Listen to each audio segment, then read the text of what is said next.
panorama bíblico. Já fizemos a linha do tempo lá no início, e agora a gente está indo livro por livro para pensar aqueles princípios que são importantes para nós hoje, para a nossa vida. E domingo passado, o David falou sobre Moisés, né? Sobre o chamado, não é isso? E vamos relembrar rapidamente o que aconteceu. Os hebreus ficaram presos no Egito, quando eles foram para lá buscar comida, na época de José. E aí depois apareceu um faraó novo, que não conhecia eles, não conhecia a história de José, começou a oprimir os hebreus. E aí começa a escravidão desse povo. Até José, esse povo, ele vinha conhecendo a Deus. Até José, Deus se revelou a Abraão, Deus se revelou a Isaac, Deus se revelou a Jacó. Jacó teve 12 filhos, que um deles é José. Então, até José, os hebreus conheciam o Deus que criou os céus e a terra, Yahvé. Porque aquilo era passado de geração para geração. A partir do momento que eles ficam escravos no Egito, com o tempo, isso vai se perdendo. Imagina, 430 anos de escravidão, quantas gerações não se passam em 430 anos? Dizem que é 70 anos, mais ou menos, uma geração. Então, deve ter se passado mais de 5, 6 gerações. Então, aquele povo, esse povo que recebeu esses 10 mandamentos, esse povo que Moisés foi tirar do Egito, esse povo tinha uma visão muito reduzida do Deus dos seus antepassados. Porque eles estavam vivendo no Egito, e no Egito tinham outras culturas totalmente diferentes da cultura bíblica. Então, provavelmente, eles começaram, se dentro do povo eles já se contaminavam com culturas externas, imagina o povo vivendo lá dentro, todo o povo vivendo lá dentro. Imagina o quanto eles não saíram de lá contaminados com os deuses egípcios, com o politeísmo, né, a adoração de vários deuses. Então, é esse povo que Moisés vai libertar. E nós vimos sobre a questão do chamado semana passada. Quando Deus chama Moisés, aí começa a crise existencial, mas eu não posso, eu não consigo. E aí tudo que Moisés foi passando até ele entender que Deus está com ele. Meu filho, se eu te chamei, é porque eu vou te capacitar. Então não preocupa com a sua capacidade, não preocupa, só preocupa com o seu coração. Preocupa se o seu coração está em mim. Se tiver em mim, está tudo resolvido, o resto eu consigo fazer. Mas forçar você a me amar, eu não posso. Eu sou um Deus que dá liberdade para as pessoas. Eu não posso te forçar isso. Mas se você me ama, o resto eu posso fazer tudo. Então é isso que Moisés teve que aprender no deserto. E aí, esse Moisés tem as 10 pragas, o coração do faraó se endurece, tem as 10 pragas, né? No Êxodo 3, fala sobre o endurecimento do faraó, né? Depois, posteriormente, fala que Deus endureceu o coração dele, só que no versículo 3 já diz que Deus já sabia que ele seria duro de coração, então não necessariamente é um ato de Deus endurecendo o coração de faraó, porque o coração dele já estava duro. E aí vem as 10 pragas, para quê? Cada praga daquela era Deus ridicularizando os deuses do Egito. Isso já é muito importante para nós, porque cada praga é uma tipificação de um deus do Egito. Então, por exemplo, o faraó era um deus para eles. Então, quando Deus mata os primogênitos na última praga, é Deus mostrando para os egípcios e para o povo hebreu que está saindo, olha, tá vendo? Vocês acham que ele é Deus, mas eu que controlo, eu que criei tudo, ele não é Deus. Então, cada praga, as rãs, eles tinham um deus, né, que era tipificado por rãs. Então, cada praga do Egito era Deus acabando com aqueles deuses. Era Deus mostrando para o povo que aquilo ali não eram deuses, que ele era o Deus verdadeiro. Então, Deus tira aquele povo do Egito, né, através de Moisés, e aí o povo sai em caminhada até chegar no Monte Sinai. Quanto tempo eles demoram para chegar no Monte Sinai? 90, 3 meses. Eles demoram 90 dias para chegar no Monte Sinai, lá em Êxodo 19:1. Depois de 3 meses caminhando, chegam no Monte Sinai, e aí começa o que a gente vai falar hoje, que são os 10 mandamentos. Então eles ficam no Monte Sinai por quase 11 meses parado, recebendo as tábuas da lei, recebendo outras leis, né? O resto do Êxodo, a partir do capítulo 20, é tudo leis, tudo leis. E o próximo livro, Levítico, também é tudo leis. Então são leis que esse povo recebeu lá no Monte Sinai, durante os quase 11 meses que eles ficaram parados lá. Então o povo sai do Egito, caminha 3 meses até chegar no Monte Sinai, acampa na beira do Monte Sinai, Moisés sobe para receber as tábuas da lei. Essa é um exemplo, né? Não se tem a réplica ou a original, mas isso provavelmente é uma réplica das tábuas da lei, escrita em hebraico. Então é isso que nós vamos começar a entender hoje. Que povo é esse que estava recebendo essas tábuas da lei? Nós já demos uma prévia. Esse povo é um povo escravo, que provavelmente conhecia pouco ou quase nada do Deus verdadeiro, do Deus dos seus antepassados, porque viveram 430 anos escravos no Egito, e provavelmente eles já tinham se aculturado, provavelmente já tinham as práticas pagãs daquele povo. Então, esse é o contexto do povo, um povo que não conhece nada sobre Deus, não conhece nada ou quase nada. Por isso, às vezes, Deus parece tão duro no Antigo Testamento, mas porque eram pessoas de dura serviço. Quem tem filho sabe, uma criança muito levada, ela precisa ser mais, o pai tem que chegar mais junto, né, como se diz. Então, esse é o contexto desse povo. É um povo de dura serviço, é um povo que não conhecia o Deus verdadeiro. Então, e o que estava na cabeça de Deus? Por isso que é importante o panorama.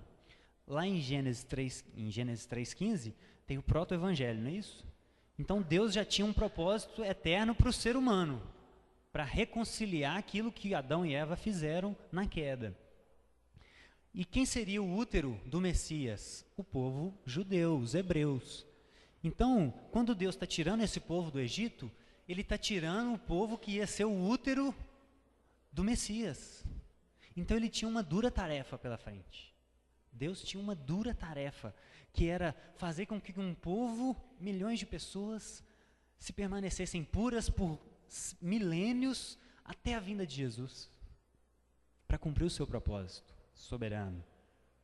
Então era uma tarefa muito difícil. Por isso, às vezes, Deus parece ser muito duro no Antigo Testamento, mas por causa a tarefa era muito dura, a tarefa era muito árdua. Então esse povo de dura serviço, esse povo rebelde, era o povo que Deus escolheu para a missão mais importante da terra, missão mais importante da história da humanidade, que é trazer o Salvador ao mundo. Então Deus precisava cuidar desse povo, Deus precisava orientar esse povo, Deus precisava se revelar a ele novamente. Porque Abraão, Isaac, Jacó e José conheciam Deus. Mas esse povo que está saindo, 430 anos depois, provavelmente não conhecia quase nada dele. Então Deus precisava se revelar novamente. Era quase partir do zero. Não era do zero porque ele precisava só relembrar, né? Vocês já ouviram falar da história de Abraão, de Isaac, de Jacó? Então, esses são seus antepassados. Eu sou esse Deus que revelou os seus pais. E é esse Deus que está querendo tirar vocês para levar para a terra prometida, que eu prometi a Abraão lá atrás. Então Deus precisou relembrar esse povo. E aí, por que a gente tem lei, pessoal? Por que nós temos leis? Por que nós vivemos num planeta, num sistema que existem leis? Isso é importante para a gente entender, porque nós temos a tendência de enxergar Deus, às vezes, né, como um desmancha-prazeres. Quem já ouviu falar, pelo menos, de alguém falar isso, né? Ah, mas esse negócio de Jesus tudo que é bom é proibido, né? Eu já ouvi pessoas falarem assim. Para eles, Deus é um desmancha-prazeres. Tudo aquilo que a gente gosta, tudo que é gostoso de fazer, e que geralmente é aquilo que é proibido, tudo que é bom de fazer é proibido. Então nós temos essa tendência de enxergar Deus e de enxergar as leis como algo que inibe a nossa liberdade, como algo opressor, como algo ruim, né? Mas nós vamos... isso por quê? Porque a gente não entende o espírito da lei. E o que é esse espírito da lei? O espírito da lei é o que está por trás da lei. A gente olha só a lei. Nós queremos fazer tal coisa, aí Jesus fala que isso é proibido e a gente fica triste.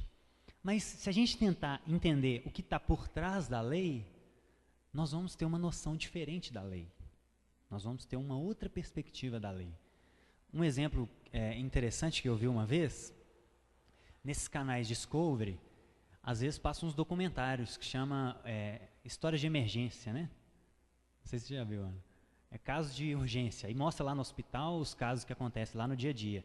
E aí uma vez um rapaz chegou no hospital com a esposa já em trabalho de parto.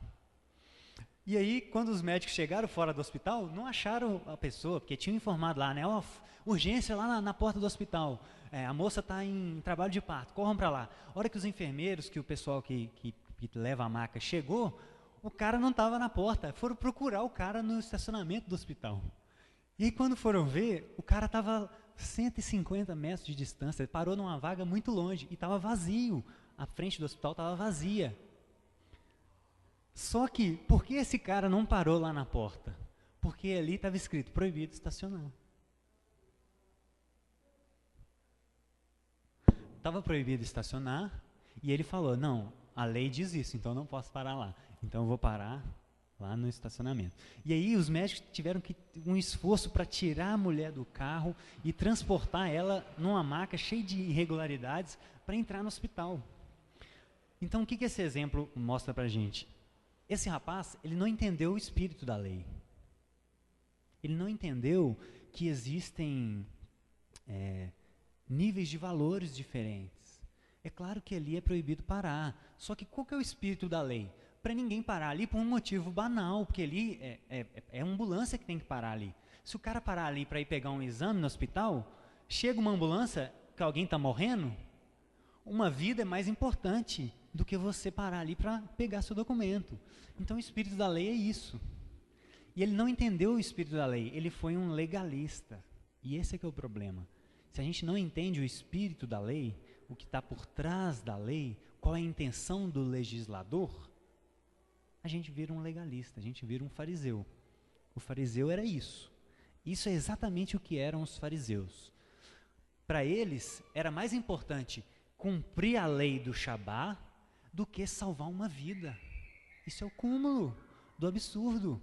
Eles criticavam Jesus por Jesus estar fazendo bem no sábado. Por quê? Porque eles estavam presos na lei. Eles não enxergaram o espírito da lei.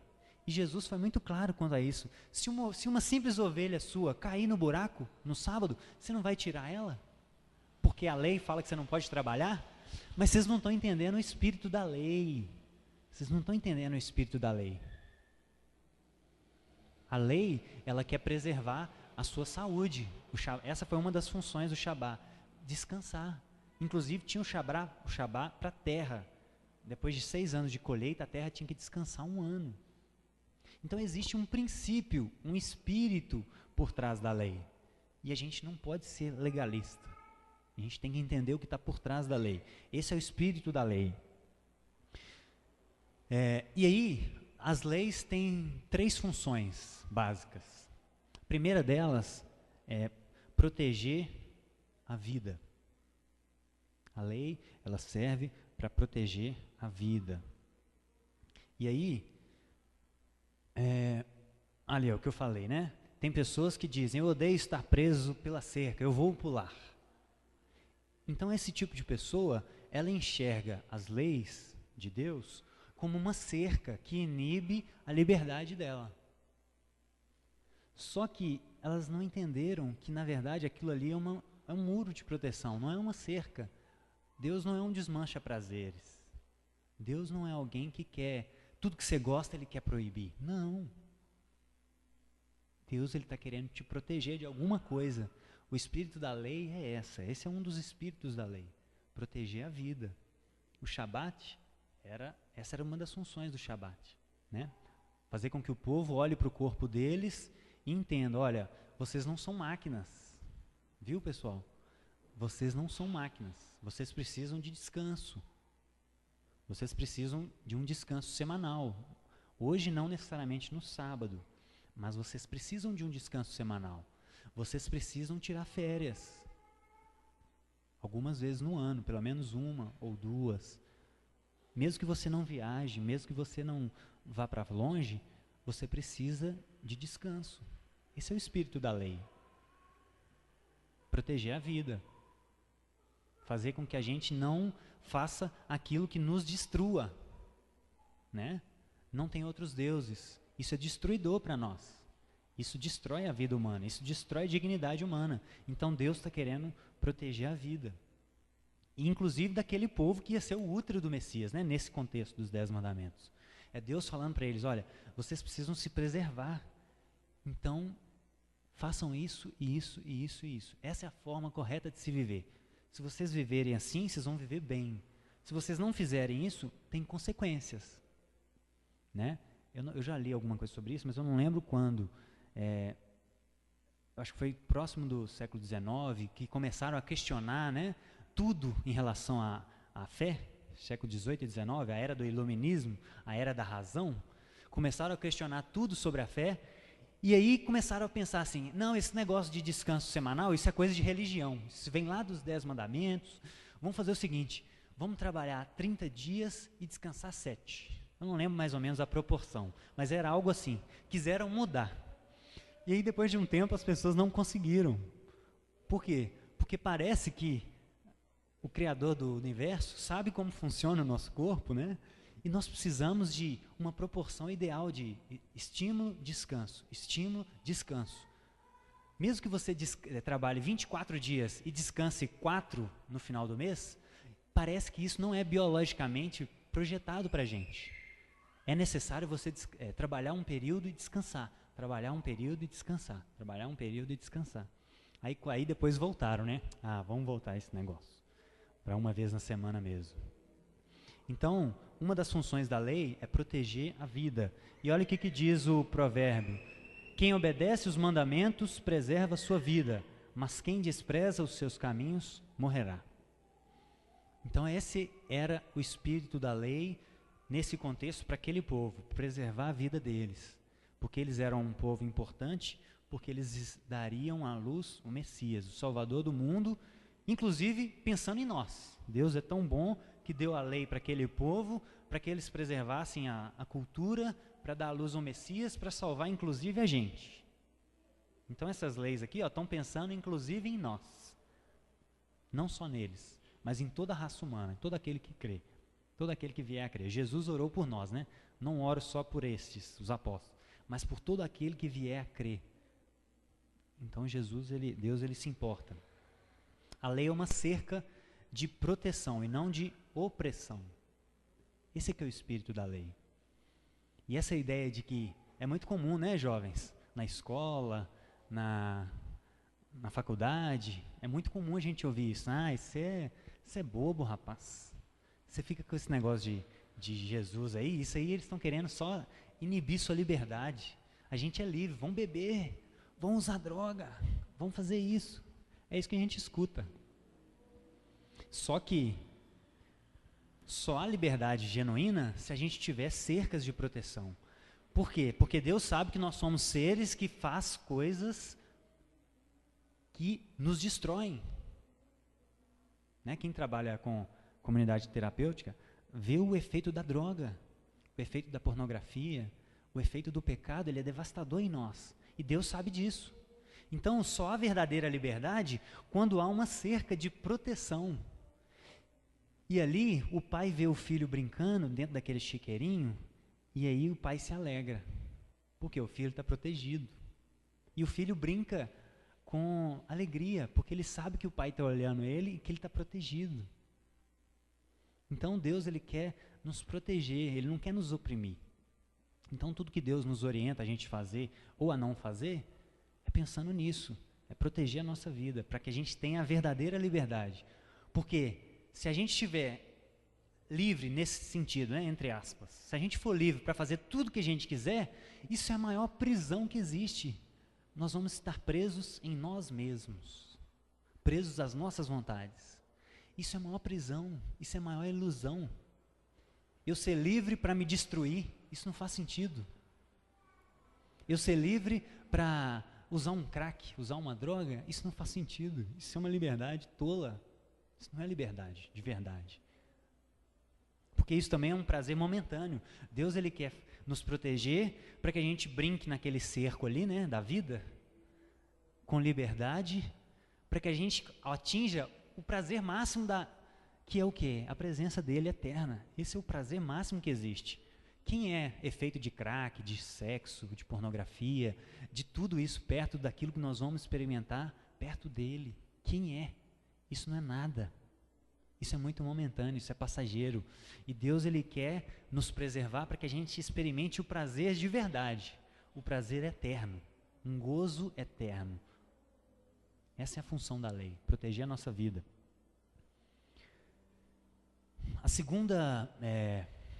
O segundo porquê da lei é para revelar quem Deus é. O nosso Deus, o Deus de Abraão, Isaac e Jacó, Yahvé, o Pai de Jesus, Ele é um Deus pessoal. Isso é muito diferente dos deuses que existem e que existiam na época desse povo. Os deuses da época desse povo, por exemplo, o panteísmo adora a natureza. E o que é a natureza? A natureza é uma árvore, é o céu, é as águas. Então, os panteístas veneram a natureza. Só que a natureza, ela não tem gosto. A natureza não tem vontades. Uma cachoeira, ela não tem uma vontade.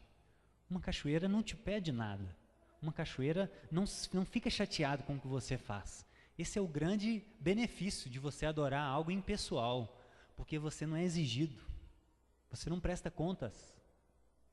Você adora a natureza, cumpre o seu papel religioso e de segunda a sábado você faz o que você quiser da vida. Você pode fazer o que você quiser, ter 3, 4 maridos, 2 esposas, você pode ser homo, hétero, pode fazer sexo com animais, né? Eu esqueci o termo, zoofilia. Tudo é permitido. Por quê? Porque você adora um Deus impessoal. Isso que é o panteísmo, você adora a natureza não te exige nada, ela não tem vontade, ela não fica chateada se você fizer alguma coisa ou não fizer. Agora, o nosso Deus, o nosso Pai, Ele é pessoal, Ele é uma mente, Ele pensa, Ele se irrita, Ele se agrada, Ele tem vontades, Ele tem uma personalidade. Então, quando Deus revela a lei para o povo e para nós, Deus está se revelando. Essa é uma outra função da lei. Olha, vocês querem me conhecer? Quero. Vocês passaram 430 anos no Egito, eu sou o Deus dos seus antepassados, que vocês devem ter ouvido falar. Então, quem sou eu? Vamos lá. Eu sou um Deus único.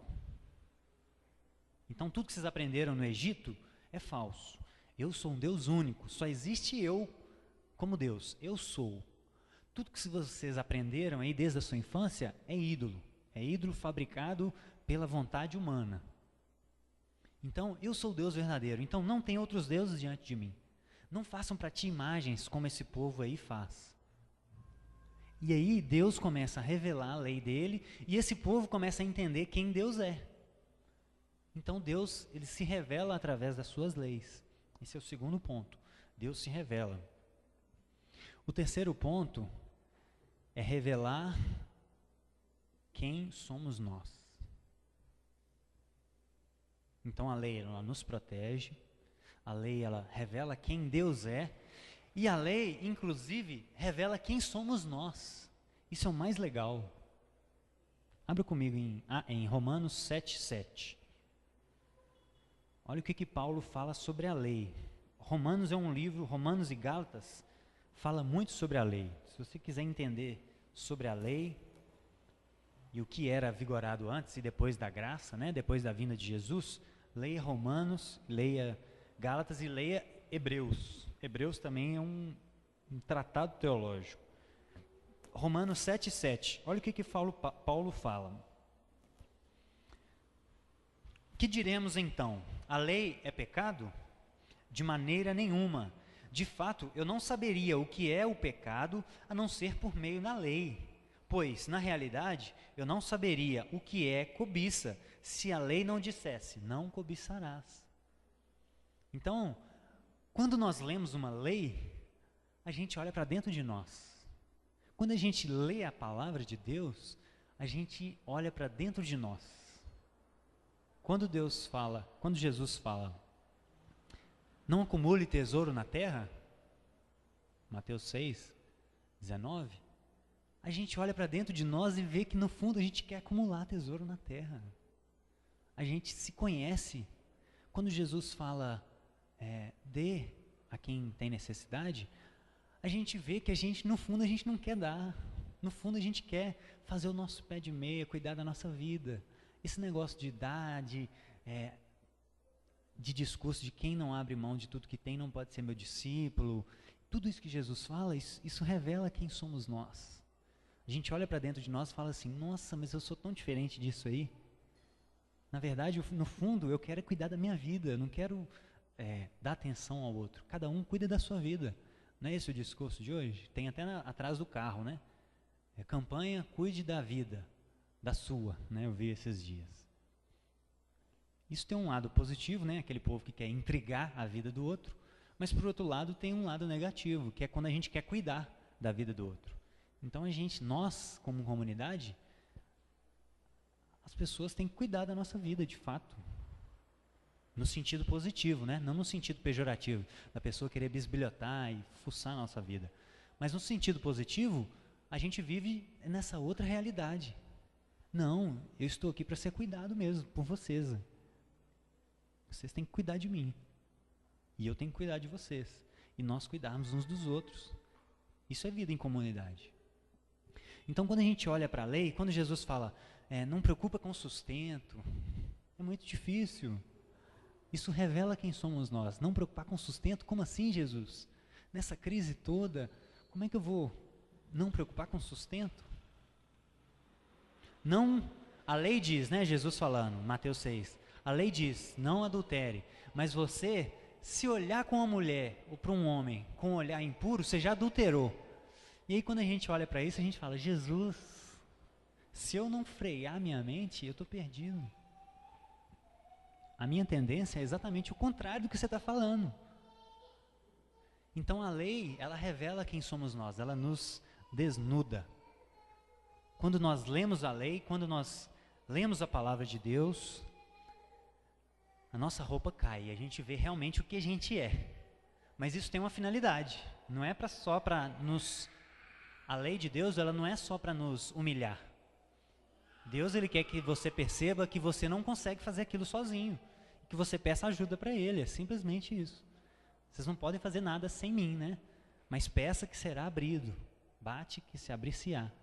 Então a lei, ela nos desnuda, ela mostra quem nós somos, mas para qual finalidade? Para que a gente peça ajuda, não para que a gente saia triste e continue, eu não consigo isso nunca, e saia melancólico, né? Mas é para a gente pedir ajuda. Ô Senhor, eu entendi, a sua lei é boa e eu não consigo viver isso, me ajuda. Essa é a função da lei. Então a lei, ela é boa, ela nos protege, ela revela quem Deus é e ela revela quem somos. E aí nós vamos entrar de fato agora, isso é só o fundamento da lei. O que está por trás da lei? Qual é o espírito da lei? Então, se a gente tiver isso claro dentro de nós, que a lei de Deus ela é boa por esses 3 motivos, nós vamos nos relacionar com Deus de forma muito mais... E às vezes o que pode nos prejudicar, se nós tivermos um pai terreno muito rígido, muito incompreensível, isso pode atrapalhar o nosso relacionamento com o nosso pai, de verdade. Porque se o seu pai, você tinha 3, 4 anos de idade, seu pai, você colocava a mão em alguma coisa, tira a mão daí, não pode não. E aí você pergunta, por que, pai? Não pode não, estou falando. E já te agredia e te machucava, provavelmente você vai enxergar Deus como um tirano também. Mas Deus não é um tirano. O espírito da lei é esse, é te proteger. Então sempre que o seu pai, a sua mãe, ou alguém mais velho que você falar para você não fazer algo, e se você souber que aquela pessoa te ama, entenda o espírito da lei, ela quer te proteger de alguma coisa. Ela quer fazer que você se preserve. Então esse é o espírito da lei. Agora vamos entrar lá nos mandamentos. Êxodo 20, por favor. Vamos ver se a gente lembra os mandamentos? Primeiro mandamento, sem olhar, hein? Não terá outros deuses diante de mim. Segundo mandamento, não fará para ti imagens. Terceiro mandamento, não tome o nome do teu Deus em vão. Quarto mandamento, saúde, guarde o sábado. Quinto mandamento, pai e mãe, honra teu pai e tua mãe. Sexto, não mate. Sétimo, desculpem se eu errar a ordem, viu, pessoal? É um exercício que a gente tem que fazer. Sétimo, não adultere. Oitavo, não furte. Nono, não dê falso testemunho ao seu próximo, do seu próximo. E décimo, não cobice a casa, não cobice os bens, a mulher da casa do seu próximo. Esses são os 10 mandamentos. Então a gente tem que estar firme dentro de nós. Então vamos ler agora. Êxodo 21. E Deus falou todas essas palavras. Eu sou o Senhor, o teu Deus, que te tirou do Egito, da terra da escravidão.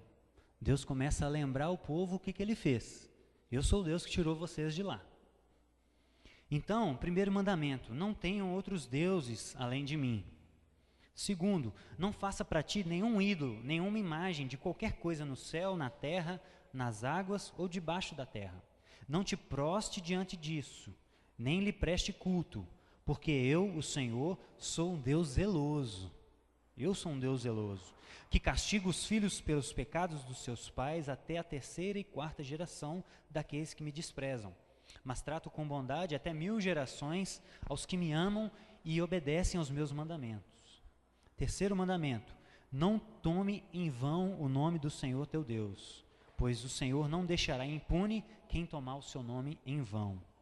Quarto, lembra-te do dia de sábado, para santificá-lo. Trabalhará 6 dias e nele fará todos os seus trabalhos, mas o 7º dia é o sábado dedicado ao Senhor, o teu Deus. Nesse dia não fará trabalho algum, nem tu, nem teus filhos, nem tuas filhas, nem teus servos ou suas servas, nem teus animais, nem os estrangeiros que moram na tua cidade. Pois em 6 dias o Senhor fez os céus e a terra, o mar e tudo que existe, mas no 7º descansou. Portanto, o Senhor abençoou o 7º dia e o santificou. Quinto mandamento, honra teu pai e tua mãe, a fim de que tenhas vida longa na terra que o Senhor teu Deus te dá. Sexto, não matarás. Sétimo, não adulterarás. Oitavo, não furtarás. Nono, não darás falso testemunho contra o teu próximo. 10º mandamento, não cobice a casa do teu próximo, nem a mulher do teu próximo, nem os seus servos ou suas servas, nem o seu boi ou jumento, nem coisa alguma que lhe pertença. Esses são os 10 mandamentos. E aí nós vamos dar um zoom em cada um deles e ver o que a gente pode pensar de cada um deles. Então, os primeiros 2 mandamentos. Não tenha outros deuses diante de mim, e não faça para ti imagem. Pessoal, é muito comum, um extremo sempre gera outro extremo, geralmente, é assim. Então, em resposta a um ensino muito errado, geralmente acompanha um outro ensino muito errado. Então a gente está acostumado nós vivemos num país que até hoje é predominantemente católico romano.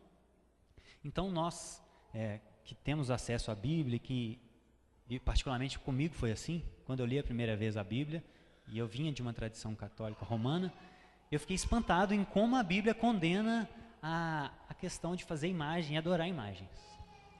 E aí, eu já ouvi um irmão falando para outro irmão o seguinte: um estava na casa do outro, e aí tinha um animal de madeira lá. E aí, um irmão virou para o outro e falou assim: irmão, isso é idolatria. Olha lá, ó, não faz para ti imagem. Está escrito na Bíblia, não faça para ti imagem. Então esse animal aqui, não lembro que animal que era, uma cabra, um bezerro. Esse animal aqui é idolatria. Então na cabeça desse irmão, fazer imagem era idolatria, simplesmente fazer imagens. Só que o que o texto diz? Versículo 4, não faça para ti imagens. Versículo 5, não te prostre diante deles. Então, o mandamento de não fazer imagem não quer dizer que você não pode fazer nenhuma réplica de nada que existe debaixo dos céus e da terra. O contexto aqui era que o povo adoravam isso. O povo fazia imagem dos deuses deles para adorar, não era para enfeitar a sua casa. Nesse sentido, se a gente for olhar ao pé da letra, a gente não pode ter nenhuma foto de um ente querido, porque aquilo ali é uma representação de alguém que a gente gosta. E a própria Bíblia nos ensina isso. Lá em Números 21, Deus manda Moisés fazer uma serpente. Lembra disso? E aí, quando as pessoas eram picadas pela serpente, elas olhariam para a serpente e seriam curadas. Então, o próprio Deus pediu para Moisés fazer uma imagem de uma serpente. Mas o fundamento ali não era para eles adorarem a imagem. Ela tinha um simbolismo. O mesmo vale para os querubins. Deus fala para Salomão fazer 2 querubins para colocar em cima da arca. Aquilo ali é uma representação de anjos.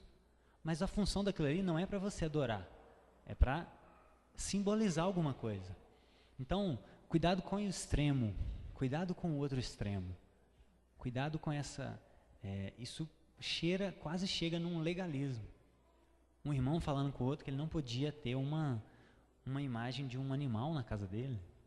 Não faz sentido. Então, cuidado com os extremos. E a questão de idolatria, o que vem? O que é idolatria? Latria significa veneração, adoração, culto.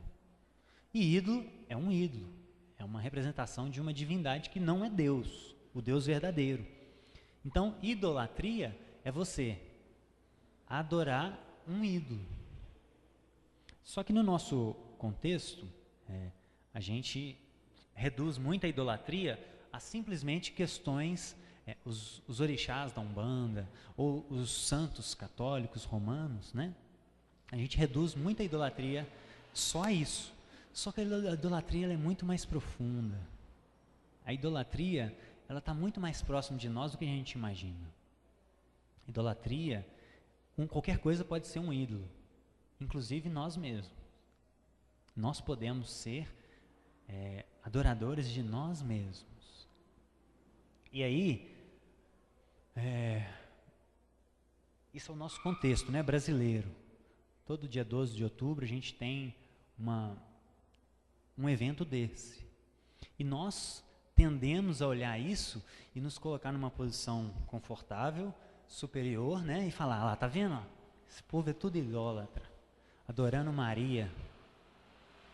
Essa é a nossa tendência. E quando eu fui pensar sobre isso, conversando com outras pessoas, sobre idolatria, os irmãos católicos, me atentou uma coisa. Olha o que Maria disse, lá em Lucas 1,38. Quando o anjo comunica a ela que ela vai dar a luz a Jesus, ela fala o seguinte: eu sou serva do Senhor. E aí, um pouquinho mais à frente, no 47, quando ela vai entoar o cântico dela de alegria, ela fala o seguinte: o Senhor é o meu Salvador. Isso aqui, ó, são duas coisas muito importantes para a gente entender a idolatria nesse sentido católico romano. A própria Maria disse que ela é serva.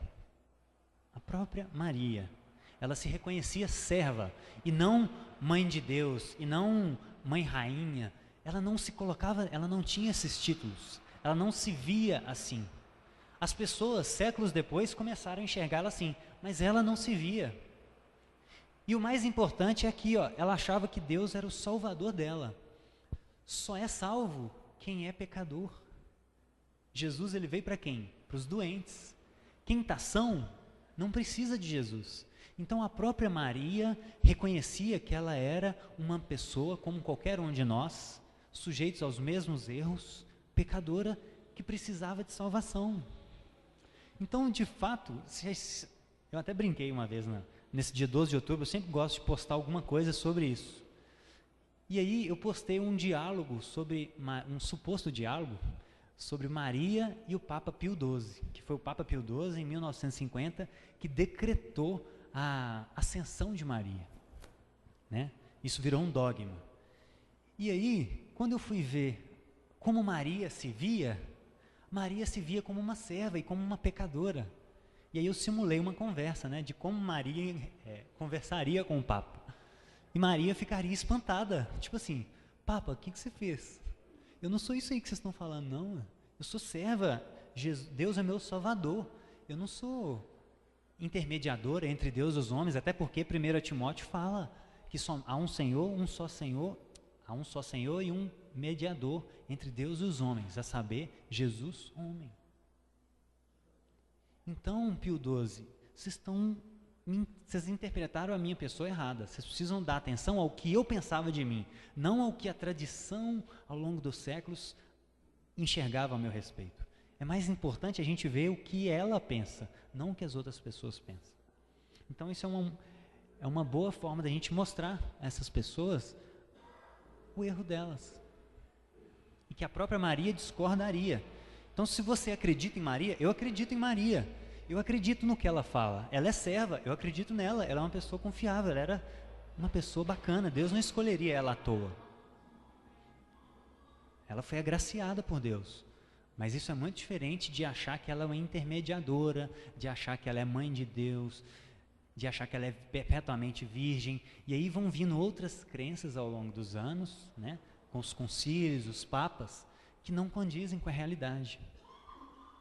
Então, sempre que você conversar com uma pessoa que é devota a Maria, lembra disso. A própria Maria se via como serva e como pecadora. Quem sou eu para falar dela outra coisa? Quem sou eu? Ela é mais confiável para falar sobre si mesma, né? Outro exemplo muito legal, Paulo e Barnabé, quando estavam lá em Listra, em Atos 14, eles curaram um enfermo e as pessoas daquele lugar começaram a querer adorar ele, chamar Paulo de Mercúrio, chamaram ele dos nomes dos deuses deles. Os deuses desceram até nós. Eles nunca tinham visto algo tão miraculoso. E o que Paulo e Barnabé fizeram? Rasgaram as suas vestes, que isso para o judeu era um sinal de raiva, de indignação. Eles rasgaram as suas vestes e falaram: nós somos humanos como vocês, se afastem dessas coisas vãs, dessa idolatria, e se voltem para o Deus vivo. Então, os próprios apóstolos sabiam que eles eram servos, sabiam que eles eram seres humanos como todos nós. Eles não são semideuses, né? Eles não são santos no sentido que é empregado sobre ele. Eles eram santos no sentido de que nós temos que ser santo, separado. Santo é kedash no hebraico, e significa separado. Então ser santo é isso. Paulo, Maria, José, Pedro, todos eram santos. A gente não precisa ter medo de chamar eles de santos, mas a gente tem que entender que ser santo no mesmo sentido que a gente tem que ser santo, separado, porque o santo no contexto católico romano é algo totalmente diferente. Então a gente precisa restaurar esse conceito de santo, né, na visão deles. Então os próprios apóstolos se indignariam. Olha o que a gente vê, pessoal. Pedro, isso aqui representa a imagem de Pedro. As pessoas se prostrando perante uma imagem de Pedro. E aí, quando a gente começa a ler a Bíblia, a gente começa a entender que Maria, Paulo, Barnabé e o próprio Pedro, se vissem isso aqui, eles iriam rasgar as vestes e falar o seguinte: olha o que Pedro disse. Lá quando Cornélio, quando ele tem a visão, vai na casa de Cornélio, lembram disso? Atos 10. E aí Deus também se revela a Cornélio e fala com ele: olha, vai vir um homem aqui, ouça o que ele vai falar. Quando Pedro entra na casa de Cornélio, Cornélio se prostra sobre ele E Pedro fala o seguinte: levanta, eu sou homem como você. Então, se Maria, se os apóstolos viessem aqui hoje, num 12 de outubro ou num dia de São Pedro, e vissem o que estão fazendo com eles, eles se indignariam. Eles falariam a mesma coisa que eles falaram para aqueles povos. O que vocês estão fazendo, gente? Nós somos homens como vocês, sujeitos aos mesmos pecados. Nós estamos aqui pregando o Deus vivo. Se arrependam, largam essas coisas e volte para o Deus vivo. Então é isso que a gente, no contexto idolatria, a imagem católico romano, é isso que a gente precisa entender e tentar ajudá-los nisso, né? Mas a gente também precisa de ajuda em outros pontos, porque a idolatria, ela não se resume a isso. A nossa idolatria, às vezes, ela é muito diferente, né? A idolatria, entre aspas, evangélica. A gente vê uma pessoa com uma imagem, e geralmente, né, é muito comum, eu vim desse lar católico romano, e é muito comum, lá não se ensina a Bíblia, não se estimula a leitura da Bíblia, então é muito mais confortável. A pessoa vai na missa no domingo, na segunda ela pode fazer o que ela quiser. Por quê? Porque ela não é instruída. E recentemente eu fui comprar um ingresso de cinema, e eu estava comprando, e aí chegou um funcionário para conversar com a outra funcionária. Isso me espantou. E aí a funcionária falou assim, o rapaz que chegou falou assim: nossa, hoje eu vou beber todas, até cair. E aí ela falou assim: uai, mas você é irmão. Aí ele falou assim: como assim, irmão? Aí ela: você é evangélico, evangélico não bebe, não. Aí ele falou assim: que evangélico? Eu sou católico. E outra, eu sou católico, mas eu não acredito em santo, não. Esse trem aí é tudo para vender imagem, é tudo para... eu vou beber até eu cair hoje. Então, assim, ele se esconde atrás de um rótulo, né? Assim como muitos evangélicos se escondem atrás de um rótulo evangélico também. Eu não estou aqui defendendo uma denominação ou um grupo religioso. A gente tem que defender a Bíblia. Então, se o erro está na Igreja Católica, a gente precisa alertar, a gente precisa denunciar. Mas se o erro está dentro da Igreja Evangélica, a gente também precisa denunciar. Por quê? Porque a gente não defende uma placa, a gente não defende uma denominação. Nós defendemos as Escrituras. E seja quem for que estiver longe delas, a gente precisa, por amor a essas pessoas, ajudá-las. Então é muito comum a gente ver um católico e a gente se orgulha: graças a Deus, agora eu sou evangélico, com os outros ídolos. E geralmente nós mesmos, é a campanha, né? A pessoa não confia em Jesus, ela confia na campanha, porque quem está fazendo a campanha é o pastor tal, e o pastor tal é ungido de Deus, e ele é ungido. Eu vou lá porque ele tem o dom. E aí cria essa hierarquia. Ele é espiritual, eu sou só uma pessoa comum. Mas isso não é bíblico. Nós vivemos num sacerdócio real. Todos são santos, todos deveriam ser santos. Não tem isso de aqui é mais santo que aí. Não existe isso. E a gente tenta desenvolver isso na nossa diária de culto. Quem tiver uma oração durante o louvor, pode orar. Quem tiver um salmo, pode cantar. É isso que a gente tenta desenvolver entre nós, um sacerdócio real. Nós somos nação eleita, povo santo, escolhido por Deus. É isso que a Bíblia diz. E aí os ídolos evangélicos são um pouco diferentes, mas são ídolos do mesmo jeito. É adorar um ídolo. E às vezes esse ídolo é o dinheiro. É muito comum no meio evangélico o ídolo dinheiro. As campanhas são galgadores de ídolos, de mamon. Por quê? É o que eu costumo dizer. Só existe usuário porque existe traficante. Só existe traficante porque existe usuário. Então só existe alguém que explora o povo porque existem usuários. Então só existem aqueles pastores que querem manipular, que querem tomar até o que você não tem. Por quê? Porque quem está lá está buscando isso. Quem está lá está adorando mamon. Então antes eu ficava com pena das pessoas. Poxa, estão sendo manipuladas. Mas elas estão sendo enganadas pelo próprio pecado delas. Elas têm parte de culpa nisso. quando Jesus voltar e julgar todas as pessoas, não vão ser só os pastores fraudulentos que vão ser julgados, não. Deus vai chegar para eles e falar assim, olha, cara, o seu castigo é pior, porque você desviou um dos meus pequeninos. Mas agora deixa eu conversar com você, fulano. Cara, o que deu na sua cabeça de ir lá nessa igreja? O que deu na sua cabeça? O que deu na sua cabeça? Você também era idólatra. Como aquele irmão que você julgava que era católico, você também é idólatra. Você só pensava em dinheiro. Você ia na igreja não é para me adorar, não. Você ia na igreja porque você estava querendo a campanha que ia fazer você ficar rico. É isso que você queria. Então afasta de mim porque eu não te conheço.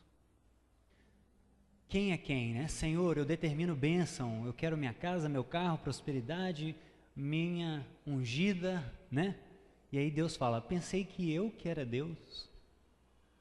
Então os ídolos evangélicos são muito sutis. E aí nós temos também o sangue do apóstolo que cura. Ele foi atacado, tomou uma facada, né, o apóstolo Valdomiro.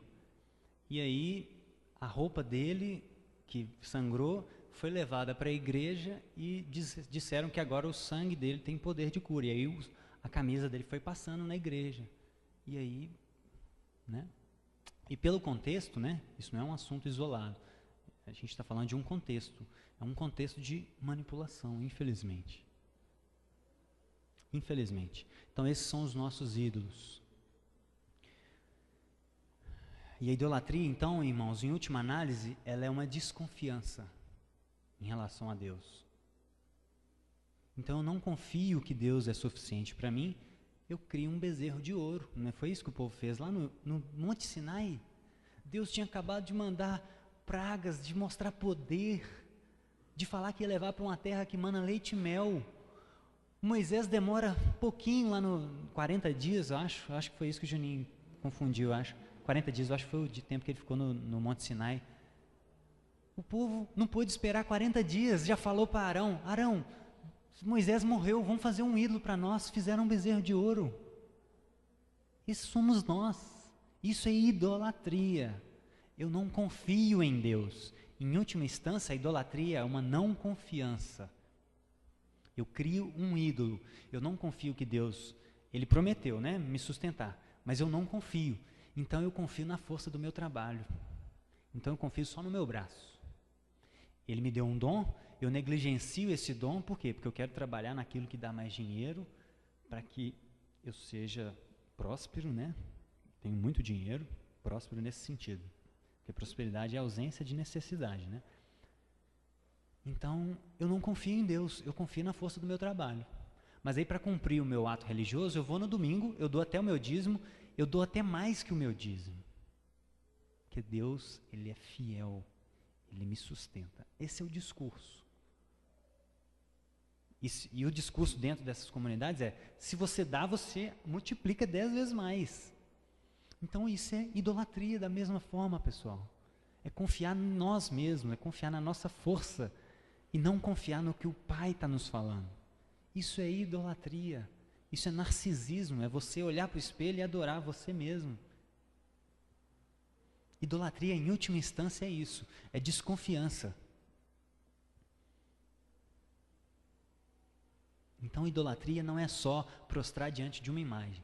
Às vezes, idolatria é prostrar diante de si mesmo, de não confiar no Pai, de que Ele é capaz de fazer aquilo que Ele prometeu, que é cuidar de nós, que é estar conosco até o fim dos dias.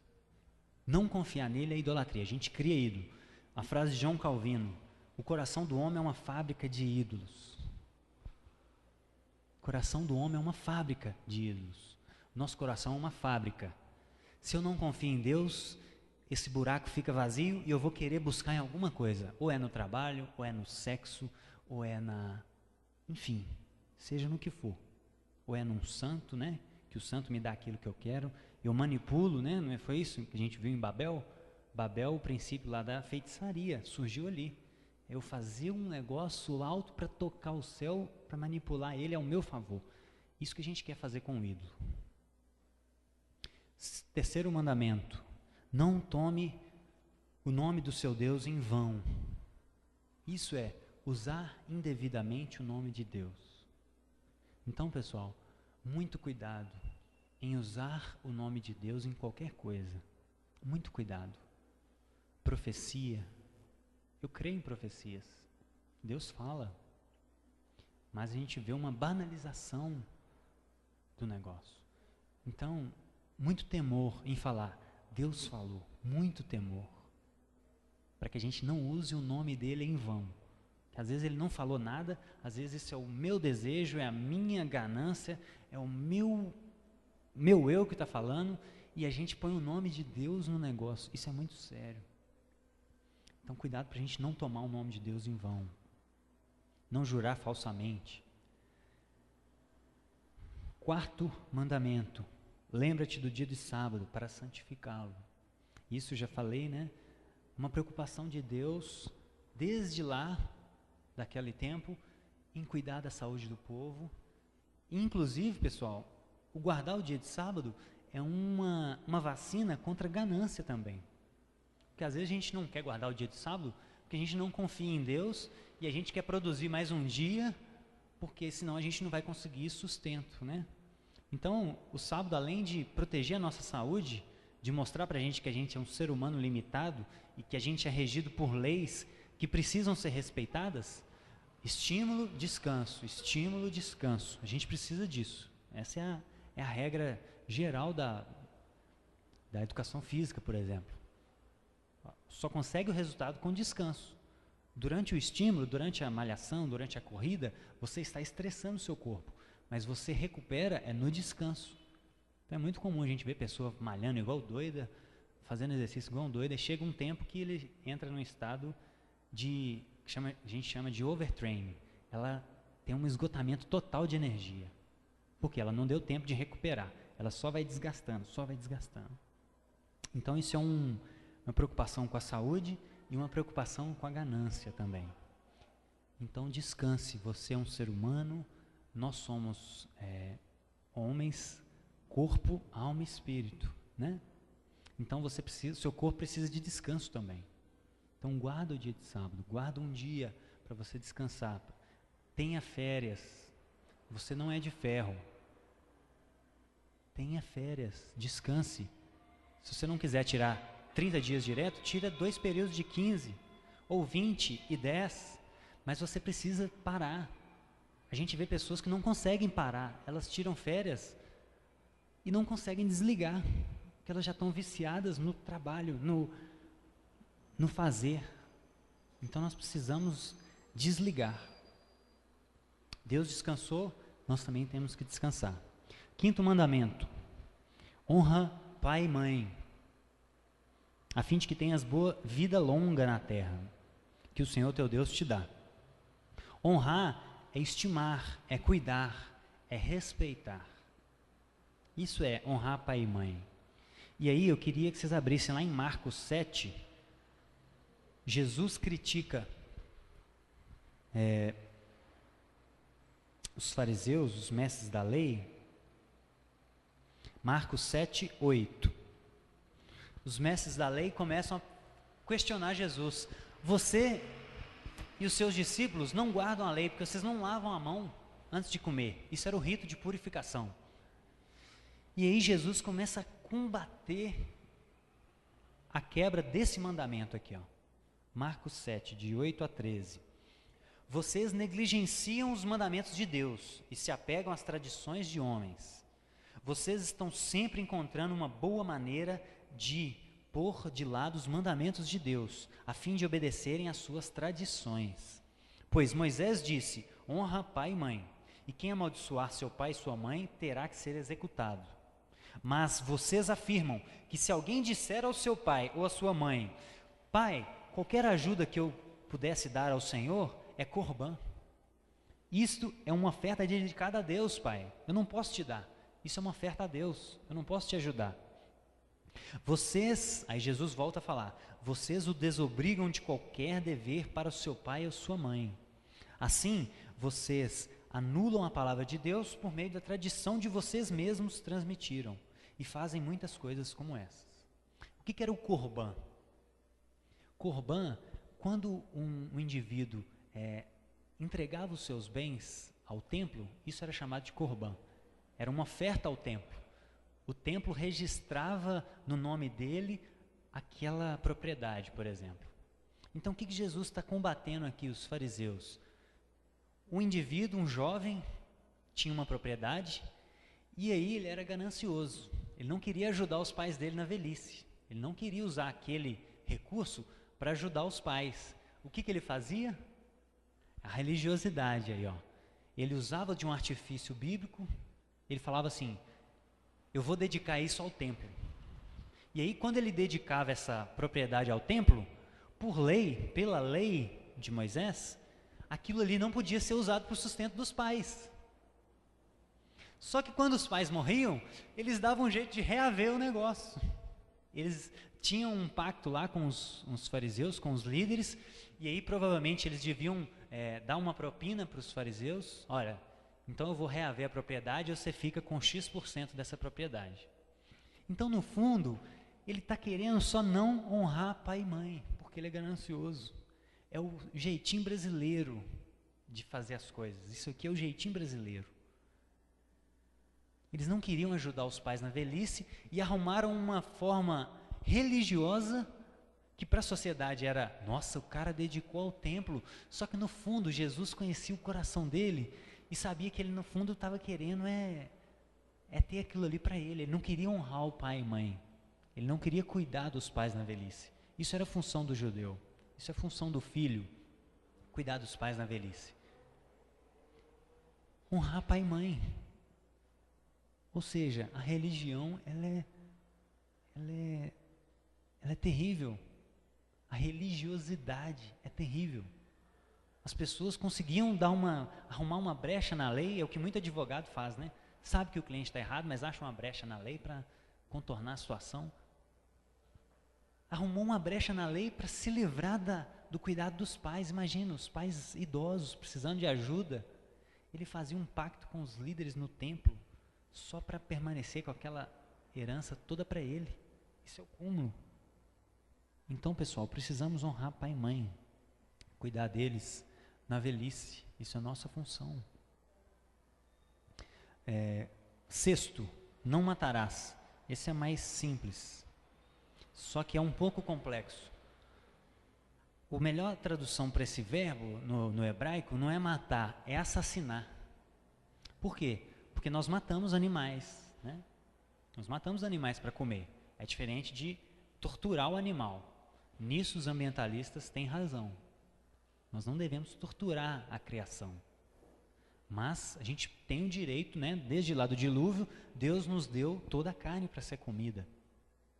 Então, os ambientalistas usam muito esse versículo para falar que a gente não deve matar os animais. Só que, no fundo, o espírito da lei é não assassinarás.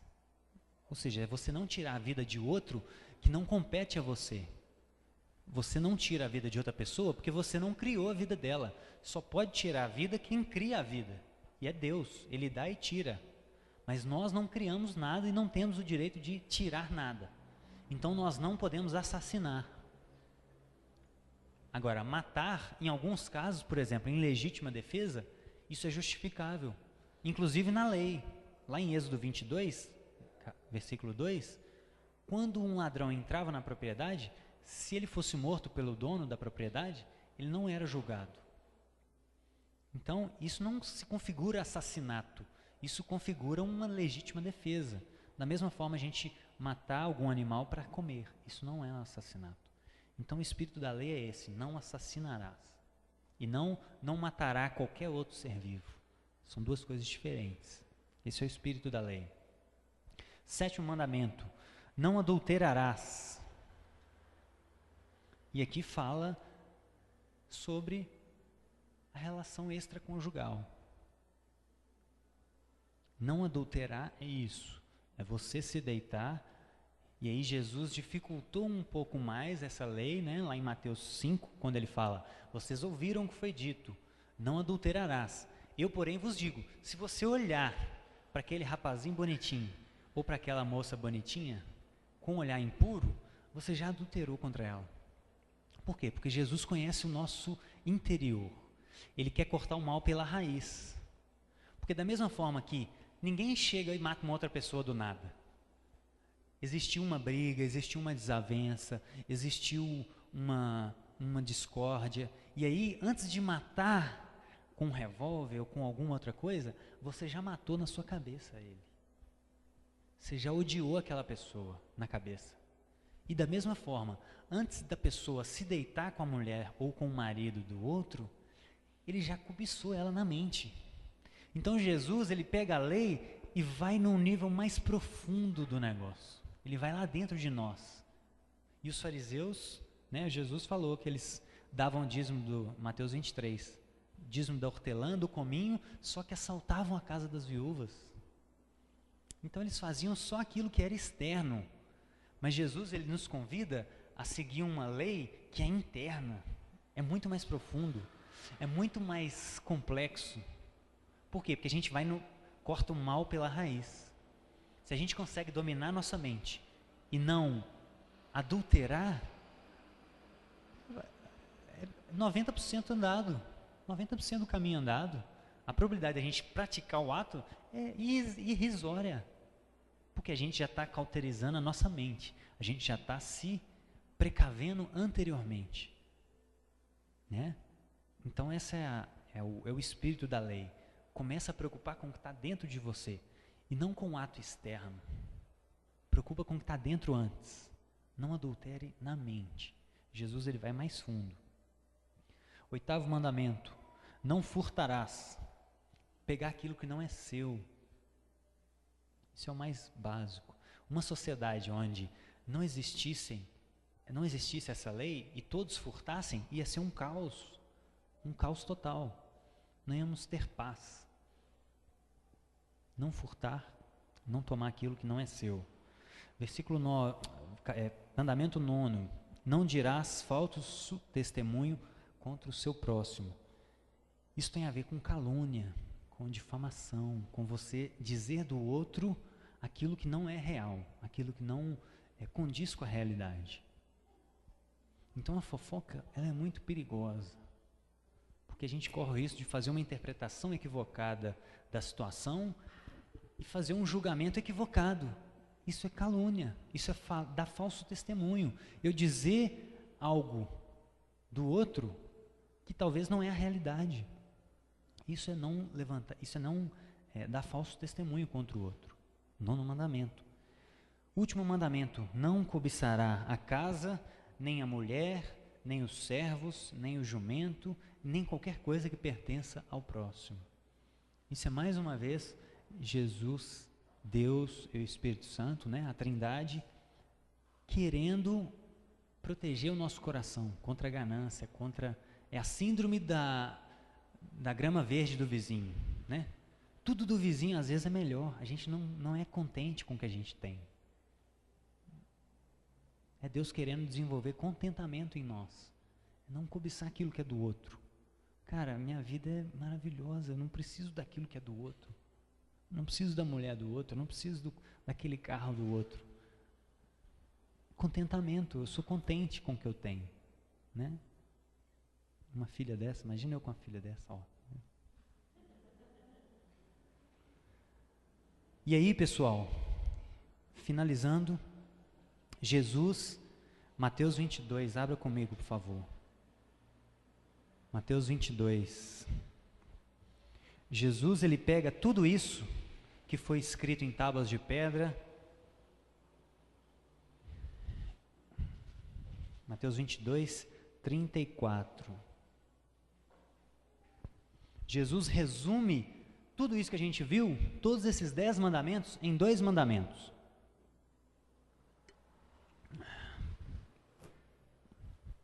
É, 34. Ao ouvirem dizer que Jesus havia deixado os saduceus sem resposta, os fariseus se reuniram. Um deles, perito na lei, o pôs à prova com essa pergunta: Mestre, qual é o maior dos mandamentos da lei? Jesus respondeu: ame o Senhor ame o Senhor seu Deus de todo o teu coração, de toda a tua alma, de todo o teu entendimento. Este é o primeiro e maior. O segundo é este: ame o seu próximo como a si mesmo. desses 2 mandamentos dependem toda a lei e os profetas. Jesus pega todos aqueles 10 mandamentos, Jesus pega tudo isso aqui, ó, e que às vezes é difícil gravar tudo isso, e resume em 2. Ame a Deus e ame ao próximo. Então, alguns dizem, essa aqui não está dividida dessa forma, mas os 4 primeiros mandamentos dizem respeito à nossa relação com Deus.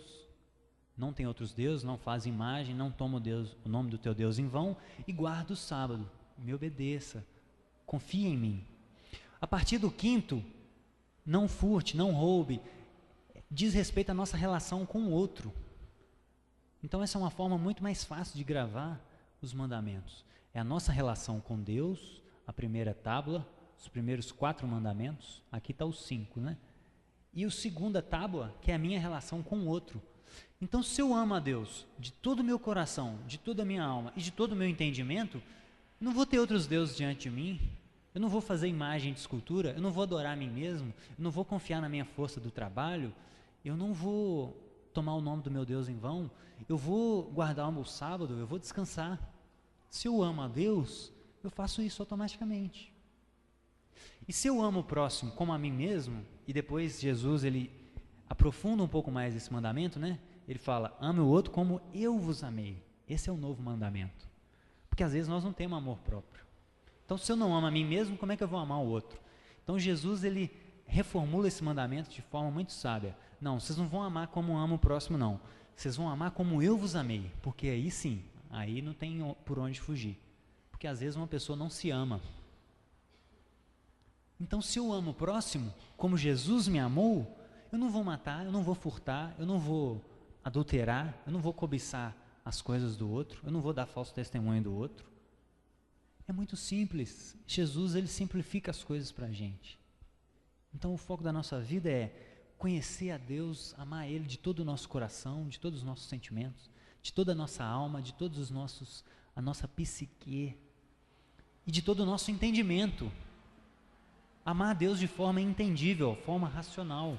É uma fé que pensa, não é uma fé irracional. Amar a Deus. E automaticamente, o negócio é mais simples ainda. Quando eu amo a Deus, automaticamente eu amo o próximo. Porque não tem como eu amar a Deus sem amar o próximo.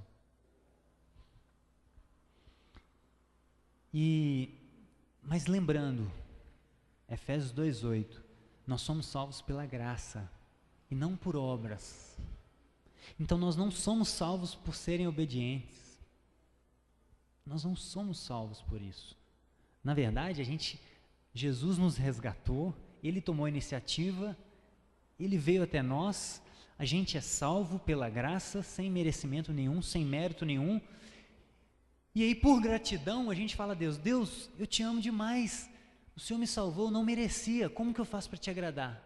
Aí Deus fala, ame a Deus de todo o teu coração, não terá outros deuses, é assim que você pode me agradar, ame o próximo.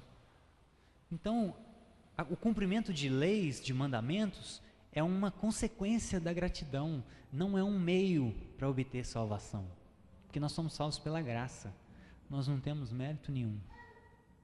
Então nós não obedecemos leis para ser salvos, mas para expressar nossa gratidão. E aí o último texto que eu queria ler, 2 Coríntios 3. 2 Coríntios 3:3.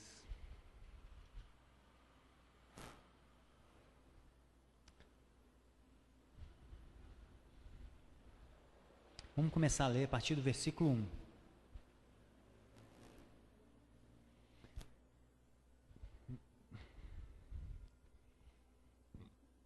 Três, 2 Coríntios.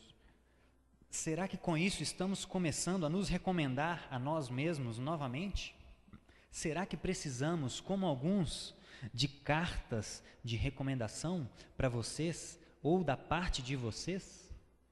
Vocês mesmos, com a nossa carta escrita em nosso coração, conhecida e lida por todos, vocês demonstram que são uma carta de Cristo, não com tinta, mas com o Espírito do Deus vivo, não em tábuas de pedra, mas em tábuas de corações humanos. Olha isso. Naquela época, quando um pregador itinerante ia pregar, as pessoas faziam cartas de recomendação, escreviam: olha, fulano é assim, assim, assado, ele tem cumprido a lei, nós temos bom testemunho aqui da comunidade, pode receber aí que ele tem algo para falar. Isso era a prática. E aí Paulo começa a falar assim: será que a gente precisa de carta de recomendação? Será que a nossa vida não fala alguma coisa? Será que a gente precisa de tábuas de pedra? Ou as leis agora estão escritas em nossos corações? Em qual aliança que nós estamos vivendo? A gente precisa de tábua de pedra ou a gente é uma tábua de pedra viva? É isso que Paulo está falando. A pessoa que ama a Deus sobre todas as coisas e ama o próximo, que tem uma devoção genuína, ela não precisa de carta, ela não precisa de nada, porque a vida dela fala por si própria. É isso que a gente precisa buscar, a gente precisa ser tábua viva.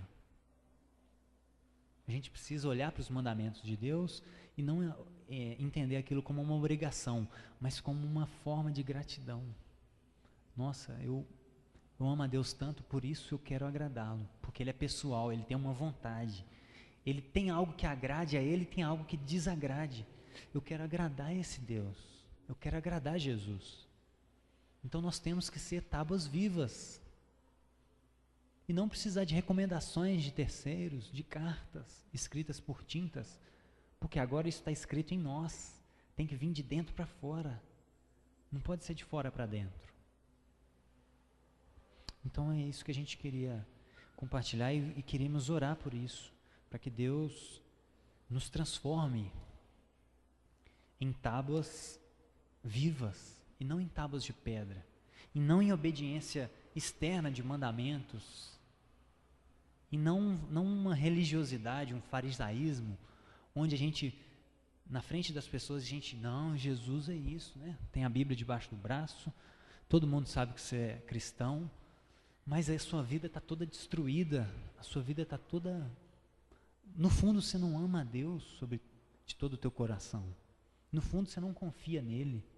No fundo, a gente não quer confiar, a gente não quer perder o controle. Então, a gente precisa abandonar essa exterioridade, essa religiosidade e focar dentro de nós. Como é o nosso coração? Como a gente acorda cada manhã? A gente tem um desejo enorme de agradar esse nosso Deus, que nos deu algo tão valioso. Então feche seus olhos, vamos orar.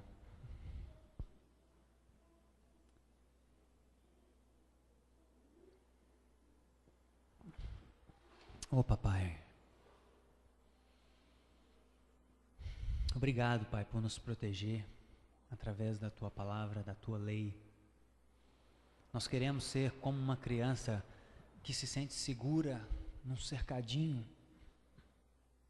e brinca alegremente porque o pai está vendo ela e sabe que o pai protege ela e sabe que aquele cercadinho é para o bem dela e não para malefício dela, porque o Senhor é um pai zeloso, o Senhor cuida de nós, o Senhor sabe o que a gente precisa melhor do que a gente. Então, Pai, nos ajuda a enxergar o relacionamento com o Senhor não como obrigações, não como um fardo, mas como algo prazeroso. Nós nos afastamos do pecado porque temos prazer em Te agradar. Nós temos prazer nisso, Jesus. Nós não estamos aqui repetindo ações mecânicas para conseguir algo, porque só se barganha com quem precisa de algo, e o Senhor não precisa de nada. Nós não temos como barganhar com o Senhor, nós não temos como exigir nada. Nós queremos Te amar de todo o nosso coração, de todo o nosso entendimento e obedecer aquilo que o Senhor nos ensina, porque nós Te amamos, porque a gente recebeu um presente que é impagável. É só por isso, Pai. E não porque nós vamos conseguir alguma coisa em troca, ou porque a gente é bom, ou porque a gente consegue. Não, porque a gente não consegue. A tua lei, ela nos revela a nós mesmos. A tua lei, ela nos protege, Pai. Obrigado por isso, por nos proteger. Obrigado por ser esse Deus tão zeloso, que foi duro com os nossos antepassados, que eram crianças, e que continua sendo benevolente conosco, cuidando de nós, através da tua palavra. Nos ajuda, Jesus, a restaurar nossa mente sobre os seus ensinos, sobre a sua lei, entendendo que ela é para nos proteger, que ela é para revelar quem o Senhor é e que ela é para nos revelar a nós mesmos, para que a gente entenda que a gente precisa do Senhor. A gente não consegue sozinho, Pai. A gente depende do Senhor. Então ajude a mim a viver isso, ajude os meus irmãos a viverem dentro dessa cerca de forma plena, Pai. De forma que eles olhem para o Senhor e sintam agraciados por tamanho cuidado, tamanha importância que o Senhor deu para nós. Muito obrigado por isso, Pai.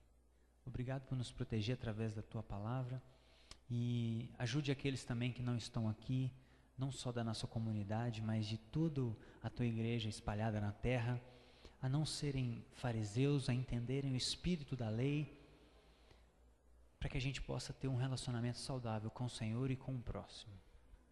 Obrigado, Jesus. Obrigado mais um dia pela tua palavra, pela tua graça derramada sobre nós. E nos ajude nessa semana, nos ajude nas próximas, nos ajude na nossa vida, na nossa caminhada cristã, a vivermos de forma plena e de gratidão com o Senhor. Não numa religiosidade, não de troca, porque o Senhor não precisa de nada, mas de gratidão, Pai. Nos dê um coração grato, por favor. Esse é o nosso maior pedido hoje. Nós te agradecemos no nome de Jesus. Amém.